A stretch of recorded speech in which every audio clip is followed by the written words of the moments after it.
zones today. Very, very excited to have you join our discussion on promoting women and girls in STEM. The theme of today's discussion is building the talent pipeline through work-based learning, which is the GAN philosophy, promoting strategies around work-based learning, and intrinsically linked to the idea of vocational education, apprenticeships, internships, is the need to focus on STEM careers. Today's event is part of the UN Girls in ICT Day celebrations that was held yesterday. The last Thursday in April is usually the day for Girls in ICT Day. And, we're really pleased to be able to connect to such an important event, such an important theme and approach. And the purpose of the discussion today is really to raise awareness on the obstacles that women and girls face in cultivating a career in STEM.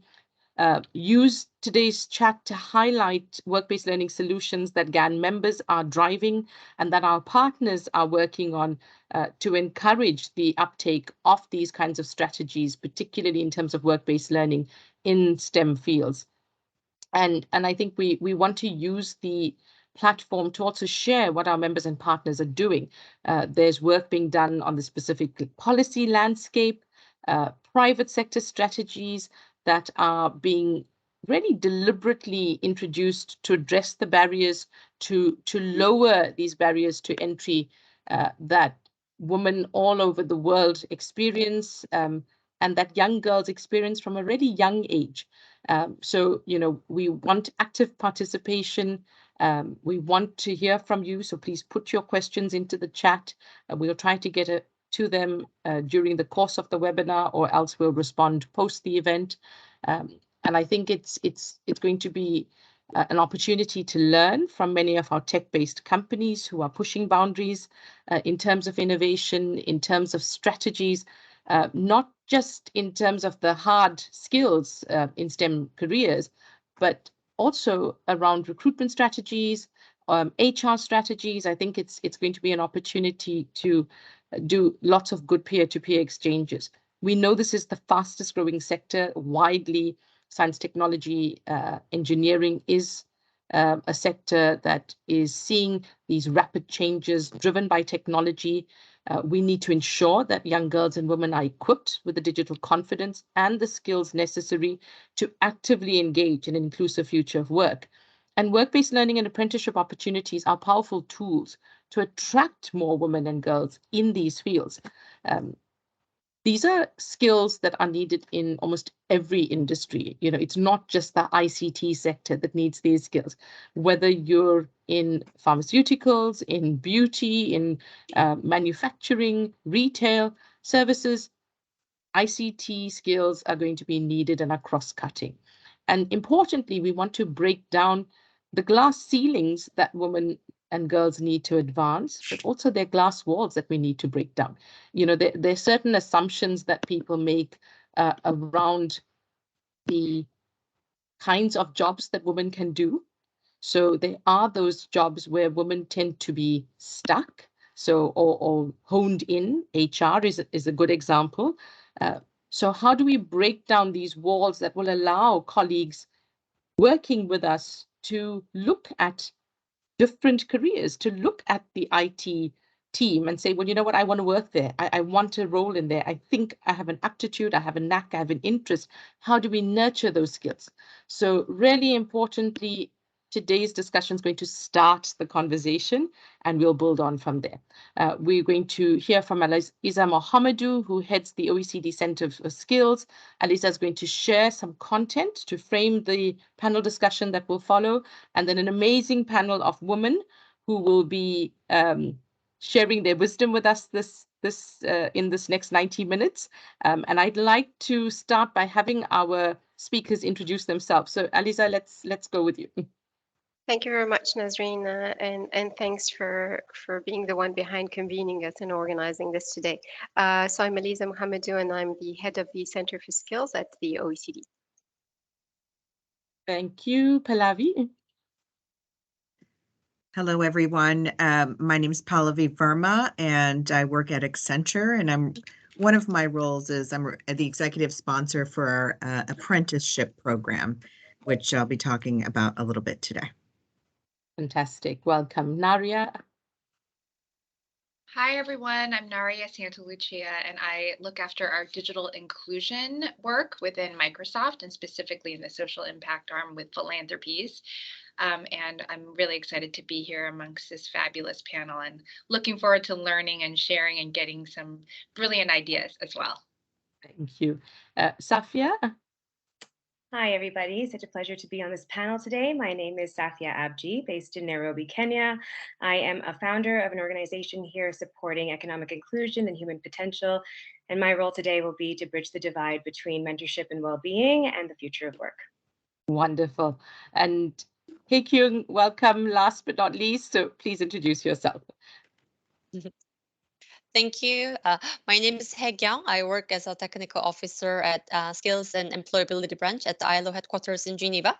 My team works specifically on skills strategy for future labor markets, where we support ILO constituents to adopt and look for forward-looking approaches that meets the labor market demand. And I specifically work on skills for green and digital transitions.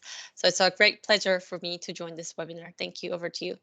Thank you so much. And you will note from the introductions, these are women with expertise in a wide range of areas, but all of these areas are fundamental to the work that we need to do to shape the need for inclusion, for advocacy, for policy influence, and importantly, given Safia's role, the need for health, well-being, mentoring, coaching to take these strategies forward. So ladies, I'm very pleased, and Eliza, I'm going to hand over to you. As agreed, I'm going to share the slides, so you'll just prompt me as you need me to change it. Thank you very much, Nazreen, and I'm actually also very happy to be among only women today. It's really nice. It's a nice difference. So let me start with once Nazreen gets the PowerPoint up, I will just start with a few numbers, just to a few statistics as well, just to show you how the gender gap in STEM is actually really is real. And I'll be using PISA data and PF data. So whenever you can, Nazreen. Sorry, it's giving me I've got it. Give me one sec. This is part of my digital skilling.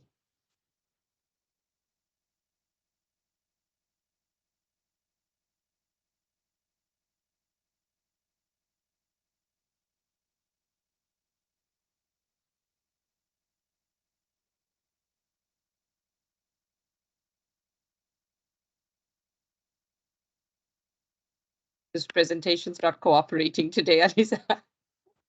Okay, I'll just continue with the numbers as are. Absolutely, yeah. So basically, I wanted to start with the PISA data, which shows that at age 15, only about 7% of girls report expecting to work as professionals who use science and engineering training. So engineer, architect, physicist, astronomer. There we are. Wonderful. You can go directly to this. Exactly. So there you can see this particular figure I was mentioning. And so it's about only 7% of the girls compared to about 15% of boys. And this is not only due to differences in performance in science and math, because these gaps exist even among top performing students. So likewise, expectations about working in ICT related occupations also appear to be highly gender biased. Only a tiny share of girls, about 1%, reported that they want to work as ICT professionals, so software developer, applications programmer, that type of jobs, compared to about 8% of boys who so reported. So this translates really into large gender differences in the fields of studies chosen in the higher education. So only what that means is that we have about only 27% of engineering graduates and 21% of computer science graduates who are girls. And even when girls do graduate from scientific fields of study, they are much less likely than boys to work as professionals in these fields. So data that we have from a subset of OECD countries show that among graduates with science degrees, 71% of men, but only 43% of women work as professionals in physics, mathematics, and engineering, meaning a lot of the other women work actually as teachers. And as a result, across OECD countries, only 9.5% of inventors are women.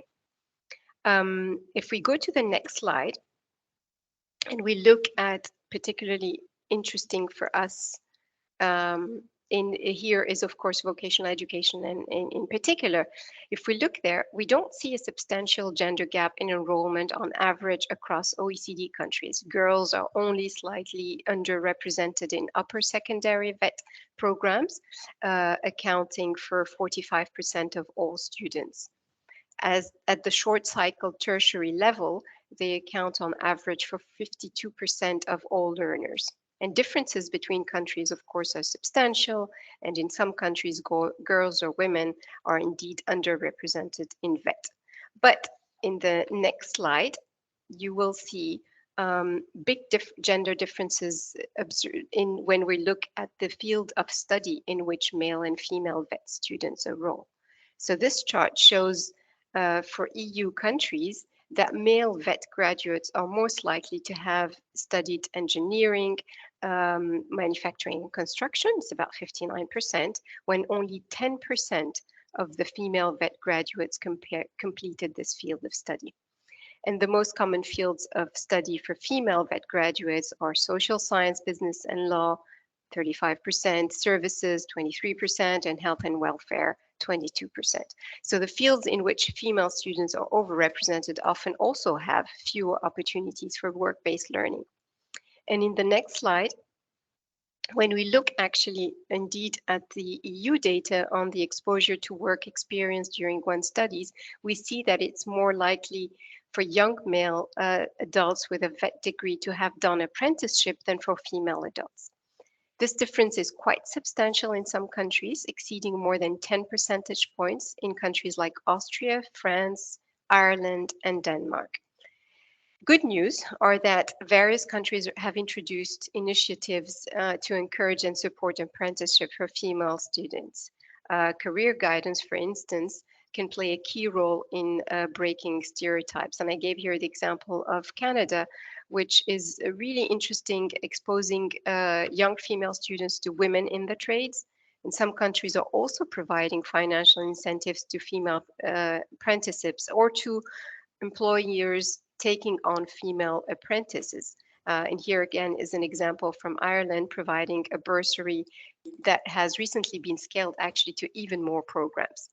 And then on the next slide, because I'd like to end on a more positive note ahead of the panel discussions, a recent OECD study looking at aspirations of 5-year-olds in England and Estonia found that only 1 in 4 of the 30 more popular roles selected by girls are in traditionally female-dominated fields.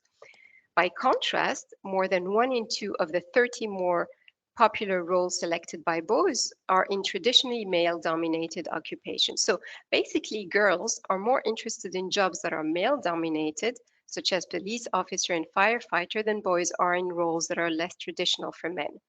And similar proportions of girls and boys opt for STEM-related roles, such as being a scientist and an engineer. So whether this indeed reflects change aspirations among the new generation, or whether this simply means that gendered patterns only become clearer later in life, remains to be seen.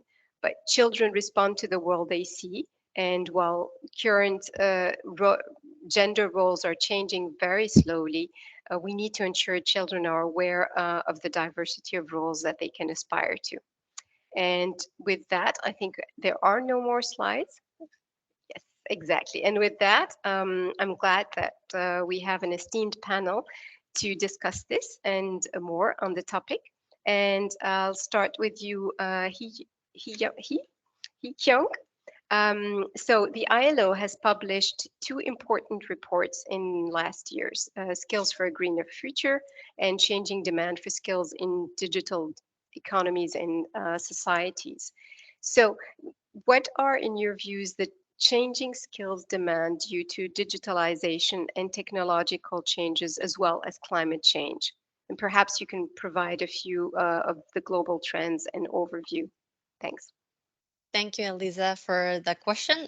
Yes, well, to give just a general overview is that as you know, as we all know, technological advancement and climate change and our efforts to fight against for the decarbonization is bringing disruptive challenges and also at the same time new opportunities in the world of work. And I would say these transitions are working in not in isolation, but they're interconnected, reshaping the world of work. And our technological and climate change anxiety is not new, as we all know. But however, according to our report and research, what is new, particularly for the technological advancement, is the pace of change. With the emergence of artificial intelligence and machine learning and also, of course, other technologies, the pace of change is accelerated at an unprecedented level, and even more so, I think, during the pandemic.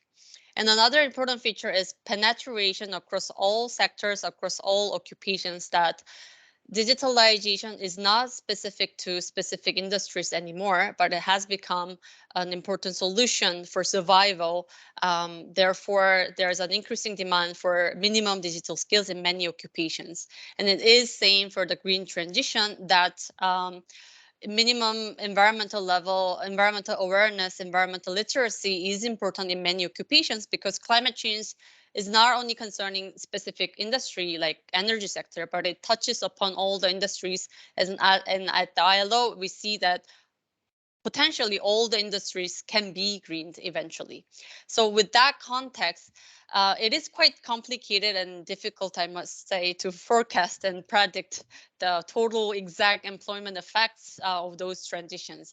However, with these two reports, we have found that there's a global trend that it's not only about job disappearance, but many of the existing jobs in these transitions will be modified and complemented to a certain extent by technology. And there will be new jobs that will be created directly and indirectly. However, what is important is that we cannot tap into this job creation without the right workers with the relevant skills. That's for sure. And we also should not forget about the workers who are at risk of losing job because of these transitions, meaning that we need to provide right support, right training so that they can update their skills and move from one occupation to another. So my last point is that there's no doubt we need minimum digital skills. That's, I think, a must in many occupations these days. And also technical skills that are specific to the occupation are important to keep people's jobs. However, more and more we observe that core work skills, so-called soft skills, are becoming increasingly important, significantly important to navigate these green and digital transitions, particularly in the context of these turbulent times of today. So in a nutshell, for an individual to make successful journey in their labor market, it is important to have a good combination of foundational skills, which is literacy and numeracy, which allow further learning in their lifetime, technical skills that are specific to the occupation, and strong core work skills such as communication, leadership, innovation skills, and etc. So for the first question, I will stop here. Over to you, Eliza. Thanks, Kyeung. And one could argue that digital skills should be seen as foundational skills. But let me go to you, Naria. Given Microsoft's focus on digital skills as advancing digital technologies, what trends do you, from your side, see emerging as both as a result of the influence of technology on the workplace? Thanks so much, and totally agree with that point about the foundational skills. I think one thing that we have definitely seen, of course, in the aftermath of COVID, is just kind of this era of a truly digital economy where every job is a tech-enabled job that requires some level of digital fluency. At the way beginning of the pandemic, I think this has been quoted quite frequently, but our CEO, Satya Nadella, noted that there was 2 years of digital transformation that happened in just 2 months. And if you kind of think about from even there, how much digitization has really taken hold and taken over, I think we're in this awesome moment of potential crisis with like a huge divide, as well as potentially, I hope, as an optimist, this moment of opportunity as well. Elisa, you mentioned that we focus on digital skills and advancing the digital technologies.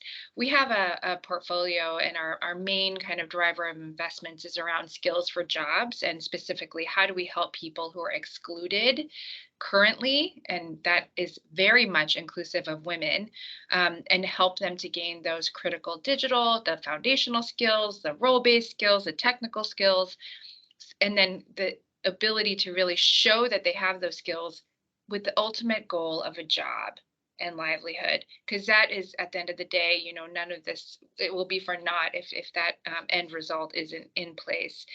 We really press our nonprofit partners and the grantees that we fund, and the governments and sectors that we work with, to think about gender parity, to have at least 50% women participation. And there are definitely strategies that we use that we have seen that really work, and I'm happy to address some of those things later. But one of the things I just wanted to kind of stress is in the whole value chain, we have to think about the data and like what are those in-demand roles? What are the roles that are going to be related to good jobs that will be available in the future? And not just like the aggregated data around that, but truly disaggregated for women, and truly disaggregated for communities, racial backgrounds, ethnic backgrounds, displaced people, and because I think it's really easy in the data, and we do this too, to kind of wrap it up and say, actually, this many people are unemployed, it's really low, or this many people. But when you start digging in, it's the women that are impacted, it's communities of color, it's all those other things. So all of us, like OECD, and we're partnering with you on some data projects too, but like, can we think about really pressing governments to think about disaggregated data and sharing that data? And then what are those skills? What are the jobs? All those things. The other thing is like to be explicit for women, and to not, again, say, oh, it is just in general, we need people, but we say, and we are leaning in on this too, but we're saying, we're going to specifically fund women. We're going to specifically fund not even women, but these specific types of women in these specific types of communities. Because if we don't really think about targeted universalism and getting to the bottom core people that are most impacted, those solutions are never going to really redound down to them. Another kind of trend, and we talked about this recently with you all with OECD, is around kind of what are those jobs that are going to be the byproduct to like really grow in this more digital economy. And one job category that we're really watching is cybersecurity, and really trying to invest in, because every single, whatever organization you're at, and especially NGOs, governments, everyone are getting attacked because we're doing all this stuff online. So how can we really, not only create the products and technology as a tech company to really guard against cyber threats, but all that stuff, it doesn't matter if you don't have people who know how to use it. And then who are the people who are using that technology and creating that technology? Right now, it's shocking. There's, we believe, 3.5 million cybersecurity jobs that are currently open. It's a 350% increase since 2014. And only 17% of those people in those fields are women. So this is a huge growth sector, and just not enough women and females in that space. So definitely another trend that we're watching. What are some of the other roles? Hae-jung, you mentioned how there's going to be more and more green skills and green economy jobs. Well, how are women showing up there? Can we do specific strategies targeted to that? And then the last thing I just want to say about the influence of technology, and this is really not necessarily my space, but I think as a worker of the world, all of us are dealing with this. which is just how work is changing and how hybrid work has really become an overlayer of things. You know, when we, in the pandemic, a lot, like all of you, we all have great research and data, not great, disheartening actually, research and data that really showed it was women who exited the workforce, women who had to take care of their kids. Like if there was a device or broadband access, it was the women who used it last at the end of the day. And so, and in computer science, we kept on seeing these trends where like the girls were dropping out, the boys were still staying in, but girls were. So it's curious, like in this moment of crisis, the women ended up, you know, getting like many times in history on the back burner. But how do we like have the women roar back? And I do think there is some like positive things, like with work, with hybrid work, you know, it gives us women more flexibility to think about balancing home life and work, and, you know, being the head of the family and also being, you know, leading teams, and maybe we can do that more and more. So I just think like I'm excited about the future in that sense, that there I think are going to be opportunities where some of these skills that women are most uniquely, you know, positioned to do, like collaborate and think of creative ways to collaborate virtually, you know, be able to kind of balance all the different demands that is heartening. And I think technology will underpin that and provide that an ability to happen. So thanks for the question. Thanks, Naria, and a really good segue in terms of the workplace with Pallavi as well, in terms of looking at the future of work. But Pallavi, turning to you now. So Accenture is of course a company that leads as well on technology development in your sector, and you influence as well clients across the economy. We're wondering if you can share with us how this influences workforce planning and development, and perhaps particularly in terms of inclusion and diversity. Great, thank you for the question. You know, this is it's a really interesting topic and a challenging topic, and I think related to women. You know, I'd answer this question in two different parts. The first is transparency, and as companies, you know, private sector employers, we need to be willing to be transparent about what our workforce and what our demographic actually looks like, and hold ourselves accountable to achieving some of the goals that we've set out. I think that's really, really important. This is how we can actually make change.